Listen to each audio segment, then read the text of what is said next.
On the floor of the parliament, some fiery speeches, high oratory, and of course a full-blown credit war on the Women Reservation Bill. We're going to continue to get you the latest news, but we've been given to understand that we are expecting the Home Minister Amit Shah to take to the floor. He, in all probability, would be speaking. We are also expecting an interjection to be made by Rahul Gandhi. Understandably, that interjection would come after the Home Minister speaks, is what we have been given to understand as of now. Moshmi, what are your sources telling you within the Congress? Is Rahul Gandhi waiting for Amit Shah to speak and only then he will come in? Or, he is going to speak through the course of the day today during the 7 hours which has been allocated? Preeti, in all probability, yes. Rahul Gandhi is likely to speak after Amit Shah has spoken. We were told that Amit Shah would speak around 4 o'clock. So any time now, Amit Shah could take the floors. But remember that last time when Rahul Gandhi spoke on the no confidence motion, his speech more or less was criticized for dedicating more than half of the speech to Bharat Jodo Yatra. Perhaps it was said that Rahul Gandhi didn't plan it much, and Rahul Gandhi a day later went on in a press conference saying that I want to tell you about Manipur, and when I went there, which I didn't tell you, I should have said it in the House. He said, I haven't told you, but I should have told you. So perhaps you would see a better, why I'm mentioning that is, you would see that Rahul Gandhi will come fully armed, with all the barbs, all the jibes, and perhaps better prepared. Often it is said that Rahul Gandhi doesn't really do his homework as far as, making those speeches is concerned, is more spontaneous. And then there are more gaffes like, main bhediya ban gaya. He used that jargon for Bharat Jodo Yatra. Bhediya se main matlab ki, when he was talking about his knee pain, how he was so arrogant, he said a word bhediya for himself. And then it was BJP, pun intended, who ran with it. Yeah. So I think that Rahul Gandhi will be better prepared. But by 6 o'clock, I believe that the discussions should conclude and the voting starts. All right, but there's not much time. It's an hour and a half from there on. So, if, say, Rahul Gandhi at times has been touted of not being as well prepared or not doing his homework, somebody, at least in the last session, who we thought had done his homework, pat down, was the Home Minister himself.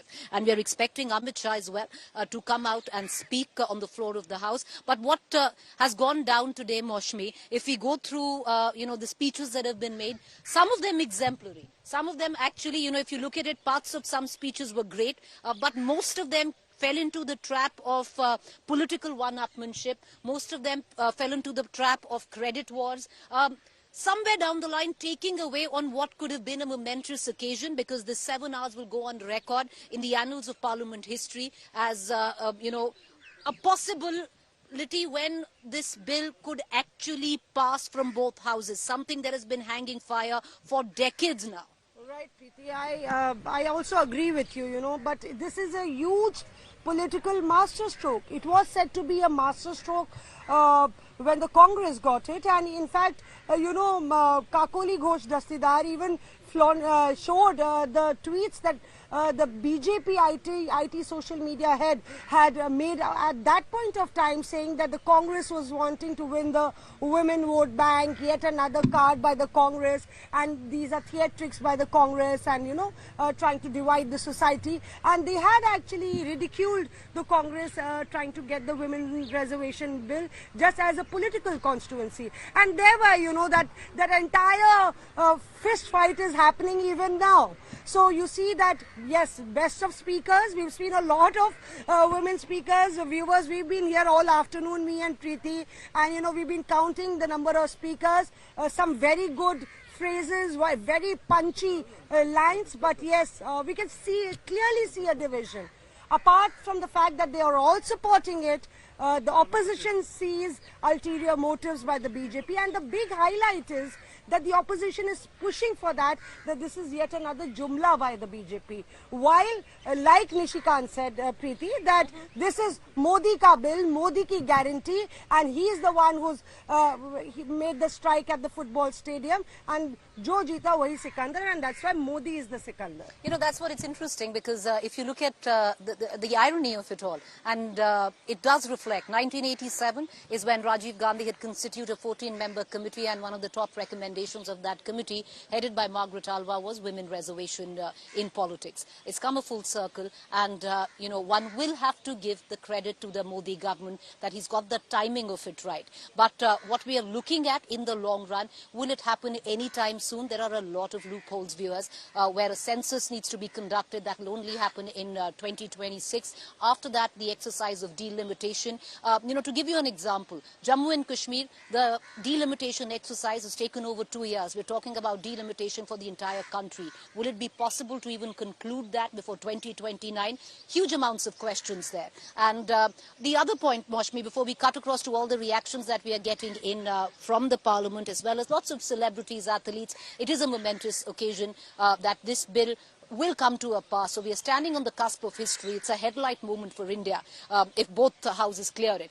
But when we come down, to read in to the quota within a quota, we've seen a lot of speeches today which talk about reservation within the reservation, where it's given to the SC/ST community. People are asking for OBSC reservation. People are asking for minority Muslim reservation in that quota as well. The government can get away with saying that we've gone with the precedence on what already is allowed. So when SC/ST is allowed.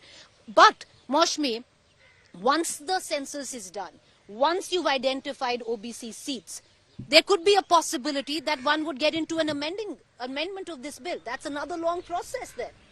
It's a long process, and there are lots of by-lanes, lots of twists and turns till we actually reach and get there, to implementing women reservation on ground zero. And you can count them out. You can count them out because many parties have spoken about OBC reservation, quota within quota. Now 27% OBC reservation is there for jobs, but can it be implemented politically? Because you don't have it in the electoral field that OBC quota is implemented. And for that, then you have the delimitation exercise where political parties have different stands. They don't agree, many don't agree about connecting the census with the delimitation exercise, because then the southern states are disadvantaged. And Kanimoyi even mentioned that there are differences within the India Party members over whether it should be connected, and maybe the Congress can take another stand. So that's another hurdle. So you have to see how would you actually get that going. And the delimitation exercise is a massive one. And if you get the census is already on the cards, but there's already a demand for caste census. So if there's a caste census, that's a mammoth exercise. And the central government in its affidavit, Preeti, in the Supreme Court this year, early this year, had said that this is not feasible. It's too big an exercise, and caste names differ from state to the center. Right. There are various categories, so it's simply not possible.